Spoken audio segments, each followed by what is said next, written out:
కాక మొన్ననే 2 బోర్లు వేపిస్తవి సుక్క నీళ్లు వడకపాయే మళ్ళీ ఏమిటికేపిస్తున్నవే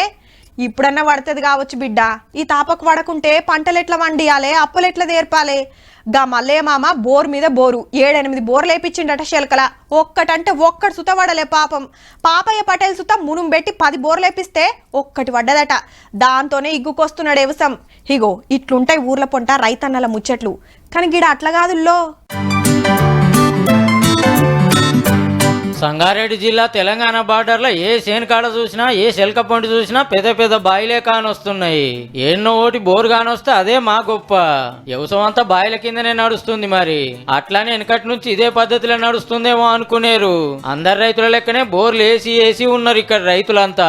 ఎన్ని బోర్లు వేసినా సుక్క నీళ్లు వస్తలేవట భూమిలో నీళ్లు ఉంటే కదా దినం ఇంత తగ్గుతూనే ఉండే అవో గందికే ఇంత జాగపోయినా మంచిదే గాని బాయి దవ్వుకుంటూ నన్ను నీళ్లు నిలబడితే వ్యవసాయం ఏ రంది లేకుండా నడుస్తుందని గీ ఉపాయం చేస్తుర్రు అన్నట్టు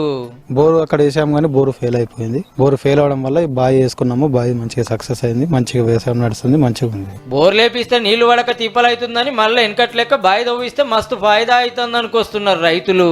ఈ ఒక్కొక్క బావికి 9-10 ఎకరాల పార్కం అవుతున్నది ఈ 3 బావులతోటి 25 ఎకరాల పార్కం అయ్యింది బోల్ రేపించినాం బోల్ రేపిస్తే నీళ్లు వాడలేదు బావులు తోడిపించి ఒక్కొక్క బావికి 10 లక్షల నుంచి 30 లక్షల దాకా ఖర్చు పెట్టి 40 ఫీట్ల ఎడల్పు 25 ఫీట్ల లోతుతో తవ్విస్తే 3 బావిల కింద 25 ఎకరాలలో 3 పంటలు పండిస్తుర్రంటే చూడుర్రిగా బోరు బావికి ఇంతే ఉంటదా అదే ఈ బావిలో అయితే అంత ఎడల్పుతో ఉంటాయి కాబట్టి ఊట ఎక్కువ వస్తుంది నీళ్ళు ఎక్కువ నీళ్లు ఉంటాయని మనోళ్ళు ఆపొచ్చిన కావచ్చు ఎంతైనా బోరే బావి బాయే మరి